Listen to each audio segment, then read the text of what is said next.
మూసీని అడ్డం పెట్టుకొని ఎంతకాలం బతుకుతారా మీరు? ఎంతకాలం తప్పించుకుంటారు? వారం రోజులు, 10 రోజులు, 15 రోజులు, నెల రోజులు అయినా మొదల మీ భర్త మీరు అనుకుంటూనే ఒక్కనొక్కని చింతపండి చేస్తా. మూసి పేదలకు ఏం చేద్దామో చెప్పండి. ప్రతి పేదవాడికి మంచి కాలనీలు చేసి ఇల్లు కట్టిద్దాం చెప్పండి. ప్రభుత్వం దగ్గర భూములు లేవా? ప్రభుత్వం ఏమైనా గొడ్డుపోయిందా? జవహర్ నగర్లో 1000 ఎకరాలు ఉంది ప్రభుత్వాన్ని.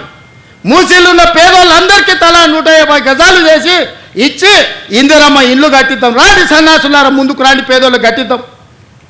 ఎవరైతే నమ్మి మోసపోయి కట్టుకున్నారో వాళ్ళ ఇల్లు కట్టడానికి ఎంతైందో నష్టపరిహారం ఇద్దాం, ప్రభుత్వం ఖజానా నుంచి పంచుదాం. రాండి, అందరం కూర్చొని పంచుదాం ఒకటే వేదిక మీద. ఇవాళ ఈ ప్రాంతంలో ఎంపీ ఆయన మాట్లాడుతుండు. ఇక ఆయన గురించి నేను ఎక్కువ మాట్లాడదలుచుకోలే, కానీ ఆయనకు బాధ్యత లేదా? ఎంపీకి గెలిచినావు కదా, మోడీ దగ్గర నుంచి ఏం తెస్తావు తీసుకురా. గుజరాత్లో అహ్మదాబాద్లో సబర్మతి రివర్ ఫ్రంట్ నరేంద్ర మోడీ కట్టుకోవచ్చు అంట, కానీ నరేంద్ర మోడీకి ఊడిగం చేస్తాడంటే కానీ మూసీ రివర్ ఫ్రంట్ మాత్రం తెలంగాణలో కట్టొద్దంట. ఏం న్యాయమా ఇది? ఇక్కడ ఉన్న ప్రజలే కాదు, నువ్వు కూడా బతకనికి వచ్చినవువే. నువ్వు బతకనికి వచ్చినావు, ఓట్లు వేయించుకున్నావు, ఎంపీ అయినావు. కానీ వాళ్ళు మాత్రం మూసీలు అదే మురికి కూపంలో ఉండాలనా? వాళ్ళందరినీ చక్కదిద్దాల్సిన బాధ్యత నీకు లేదా? రా, ఈటల రాజేందర్ ఇద్దరం కలిసి మోడీ దగ్గరికి పోదాం. పోయి 25,000 కోట్లు తీసుకొద్దా, మూసీలు ఉన్న పేదోళ్ళకి పంచి పెడదాం, ఇల్లు కట్టిద్దాం, డబుల్ బెడ్రూమ్ ఇల్లు కాదు, మంచి కాలనీలు కట్టిద్దాం వాళ్ళకు. 40 లక్షల కోట్ల బడ్జెట్ ఉంది కదా మోడీ దగ్గర. హైదరాబాద్ నగరానికి 25,000 కోట్లు ఇవ్వలేడా?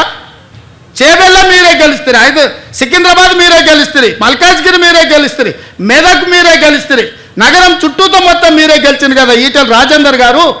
మోడీ దగ్గరికి వెళ్ళి ఏం తెద్దామో రాపోదాం. నాకేం బేసిజాలు లేవు. రాజేందర్ గారు రండి సచివాలయానికి, ఏ ప్రతిపాదన తెస్తారో తీసుకురండి. కేటీఆర్ హరీష్ రావు మొదటి రోజు మాట్లాడతారు, తెల్లారా జిరాక్స్ కాపీ తీసుకొని ఈటల రాజేందర్ మాట్లాడతారు. ఏందా ఈ భాగవతం? ఏమనికి అర్థమైతే లేదా? 10 ఏళ్ళు వాళ్ళతో మంత్రుండి నువ్వేం వెలుగబెట్టినావు తెలంగాణ సమాజం గమనిస్తలేదా? గౌరవం పెట్టుకోండి రాజేందర్ గారు. మీరు మిమ్మల్ని గౌరవించాలనే మేము అనుకుంటున్నాం, కానీ మీరు ఆ గౌరవం నిలబెట్టుకునే పరిస్థితి లేదు. మీరు పార్టీ మారిండ్రు, వేరే పార్టీ ఎంపీ అయినరు, కానీ పాత వాసన మాత్రం మీకు పోతలేదు. ఆ గత్తర వాసన అట్లనే మీతో కొడుతుంది, గత్తు వాసన. నేను ఇవాళ సూటిగా వారికి సూచన చేస్తున్న ఈటల రాజేందర్ గారికి, మూసీ పరివాహక ప్రాంతంలో ఉన్న పేదలకు ఇళ్ళ పట్టాలతో పాటు ప్రధానమంత్రి ఆవాస్ యోజనలో ఇల్లు కట్టిద్దాం. మీరు రాండి, నరేంద్ర మోడీ దగ్గరికి వెళ్దాం, నేను వస్తా, నా మంత్రివర్గాన్ని మొత్తం తీసుకొని వస్తా. మాకేం బేసిజాలు లేవు నరేంద్ర మోడీ గారిని కలవడానికి. వారు ఈ దేశానికి ప్రధానమంత్రి. మనం లక్షల కోట్ల రూపాయల కేంద్రానికి పన్నులు కట్టినాం, 25,000 కోట్లు ఆయన దగ్గర తీసుకొద్దాం, మీరు రండి. అదేవిధంగా హరీష్ కేటీఆర్ కూడా నేను చెప్తున్నా, మీరు ప్రతిపక్షం అంటారు కదా, రండి సచివాలయం 4 రోజులు కానీ లేవకుండా కూర్చుందాం, చర్చ చేద్దాం. చెరువులు ఆక్రమించుకున్నాడు ఎవడు? మూసీ అనేది నగరానికి జీవనాధారం. ఆనాడు 1908లో వచ్చిన వరదలలో వేలాది మంది చచ్చిపోతే నిజాం నవాబు ఉస్మాన్ సాగర్, హిమాయత్ సాగర్ను, అనంతగిరి కొండల్లో నుంచి వచ్చే నీళ్లను నియంత్రించి ఈ ప్రాజెక్టులు కట్టి హైదరాబాదు నగరానికి తాగునీటి సమస్యను తీర్చడానికి ప్రయత్నం చేసిండు. ఇవాళ 100 సంవత్సరాలు మనకు తాగునీటి దాహార్తిని తీర్చిన ప్రాజెక్టులను ఇవాళ ముంచేయాలని మీ ఫామ్ హౌజులు కట్టి మీరు ఆక్రమించుకున్నారు. ఇవే కాకుండా వందలాది గొలుసుకట్టు చెరువులను హైదరాబాదు నగరంలో ఆక్రమించుకున్నారు.